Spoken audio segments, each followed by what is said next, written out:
अस्सलाम वालेकुम स्टूडेंट्स, आज का जो हमारा टॉपिक है वो है study of malaria and example of biological method.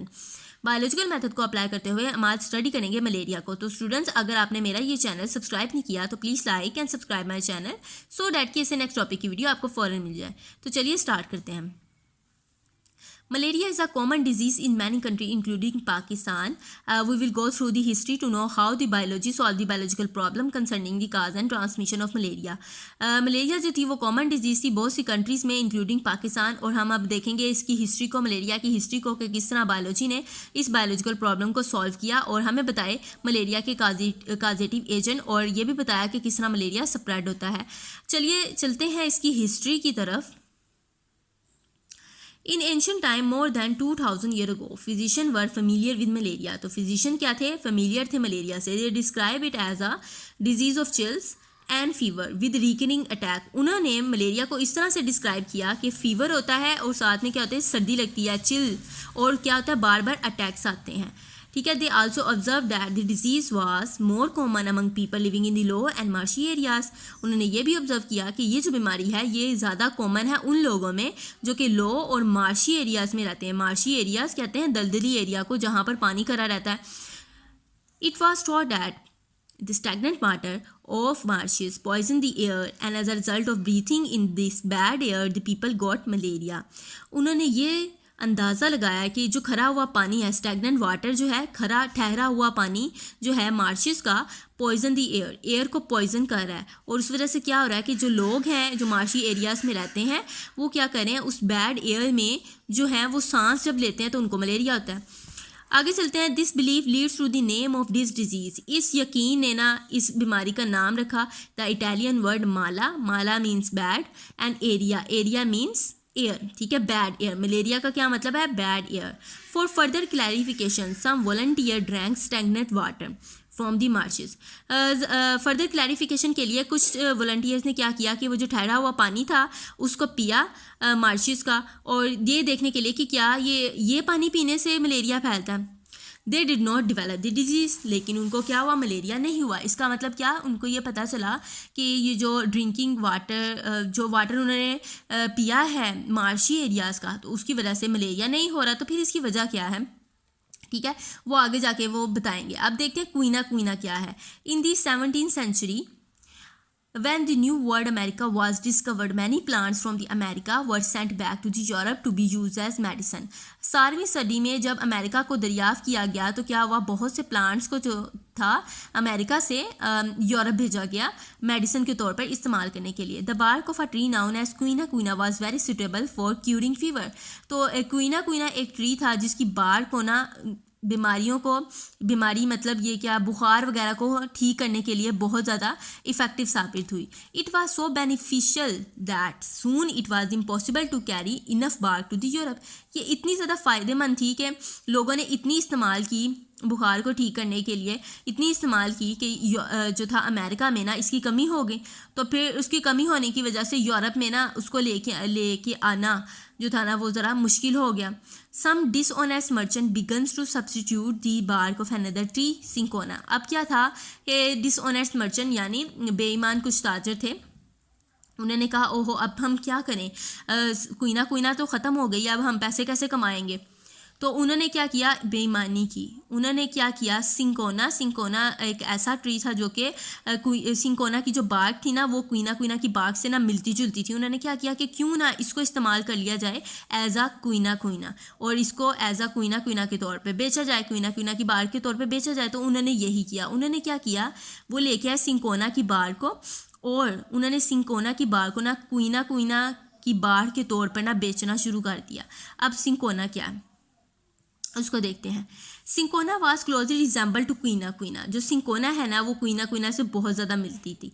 This dishonesty proved much valuable for Mankind. ये इसकी बेईमानी जो थी ना वो इंसानियत के लिए बहुत फ़ायदेमंद साबित होगी। किस तरह फ़ायदेमंद साबित हुई? Cinchona bark was found to be excellent for treating malaria. क्या हुआ कि जो सिंकोना की बार्क थी ना वो एक्सीलेंट साबित होगी मलेरिया को ठीक करने में। जबकि आपको पता है कि ऊपर हमने पढ़ा क्वीना किसके लिए इफेक्टिव थी, बुखार को ठीक करने में, लेकिन जो सिंकोना थी ना वो तो उसने तो मलेरिया को ही ठीक कर डाला, तो उनकी बेईमानी क्या हुई, बड़ी अच्छी साबित होगी लोगों के लिए। We know the reason, cinchona bark contain quinine that is effective in treating disease. फिर उन्होंने ना वजह पता लगाई कि क्या माजरा है कि सिंकोना की को खाने से क्या हो रहा है, को लेने से क्या हो रहा है कि मलेरिया ठीक हो रहा है। उन्होंने पता लगाया कि सिंकोना की बार्क में ना क्विनीन मौजूद है जो कि क्या करती है, बीमारी को ठीक करने के लिए इफ़ेक्टिव है। फिर at that time physician treated malaria with cinchona without understanding the cause of malaria.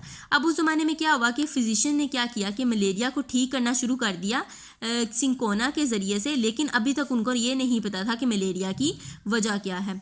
Some 100 years later it was believe that the malaria is cause by micro organism.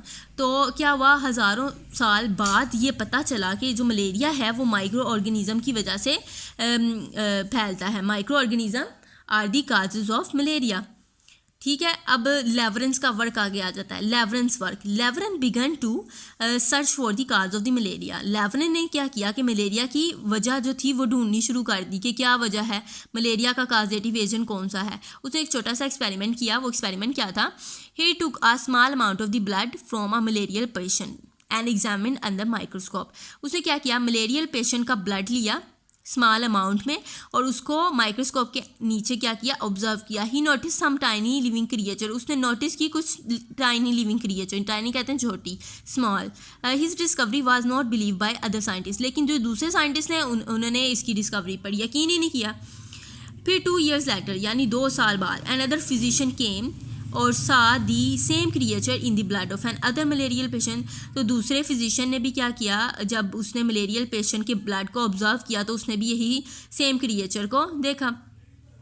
3 years after the second discovery the same creature were observe for the third time. और 3 साल बाद क्या हुआ कि एक दूसरा physician आया और उसने भी यही क्रिएचर को ऑब्जर्व किया। इस दफ़ा उन्होंने इसको इग्नोर नहीं किया और उन्होंने उसको नाम दिया, उस टाइनी क्रिएचर को, Plasmodium. The organism was given a name Plasmodium. क्या नाम दिया उन्होंने उस बीमारी के काजेटिव एजेंट को, ऐसे टाइनी लिविंग क्रिएचर जो कि इनके ब्लड में मिल रहे थे, प्लाज्मोडियम, उसका नाम उन्होंने रख दिया। फिर उन्होंने की ऑब्जर्वेशन में क्या था, in the last part of the 19th century के लास्ट पार्ट में many different causes of malaria were being suggested. ठीक है, मुख्तलिफ काजेज जो थे वो मलेरिया के, उनको वो सजेस्ट किए गए।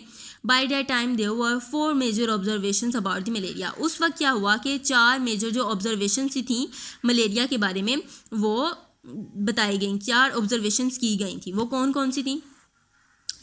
अच्छा जी, वो ऑब्जर्वेशन कौन कौन सी थी? Number 1 is the malaria and the marshy areas have some relation. कि मलेरिया और मार्शी एरियाज़ का ना कुछ आपस में क्या है, ताल्लुक है। यानी ऐसे लोग जो कि मार्शी एरियाज़ में रहते हैं ना, उनको मलेरिया हो रहा है, तो इसका मतलब इनका कोई तो आपस में रिलेशन है।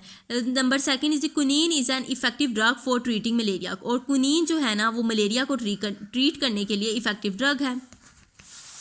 थर्ड वन की तरफ चलते हैं। Drinking the water of marches does not cause malaria. यानी जो मार्शेस का पानी था, स्टैग्नेंट वाटर था, उसके पीने से मलेरिया फैल नहीं रहा था। तो फिर आखिर वजह क्या थी? Plasmodium is seen in the blood of the malarial patient. और मलेरियल पेशेंट के ब्लड में प्लाज्मोडियम भी देखा गया। फिर नेक्स्ट उन्होंने की हाइपोथेसिस में क्या था? After that scientist make some hypothesis. उन्होंने कोई हाइपोथेसिस की। Hypothesis in this case was plasmodium is the cause of malaria. ठीक है, कि प्लाज्मोडियम जो है वो मलेरिया की वजह है।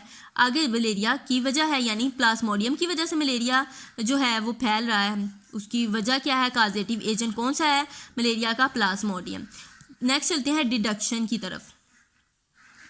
Scientist does not know whether his hypothesis is true और नॉट। साइंटिस्ट को ये नहीं पता था कि क्या ये हाइपोथेसिस ठीक है, ट्रू है और फॉल्स है, but he accept it may be true. लेकिन फिर उन्होंने क्या किया, उसको कबूल किया कि क्या पता ये ट्रू हो, ये सही भी तो हो सकती है। तो उस चीज़ को एक्सेप्ट करते हुए उन्होंने कुछ डिडक्शन की। Deduction from the above hypothesis was if the plasmodium is the cause of the malaria, कि अगर मलेरिया का काजेटिव एजेंट प्लाज्मोडियम है, then all persons ill with malaria should have plasmodium in their blood. तो तमाम जितने भी malarial patient थे उनके ब्लड में प्लाज्मोडियम होना चाहिए। बात तो उनकी बिल्कुल सही थी। फिर उन्होंने क्या किया, इसको देखने के लिए एक्सपेरिमेंट किए।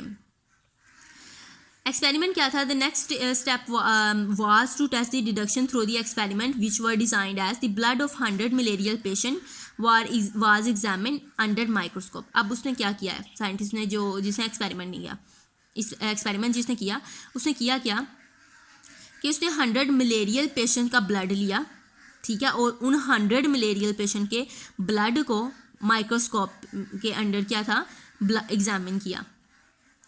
For the purpose of having a control group, the blood of 100 healthy person were also examined under microscope.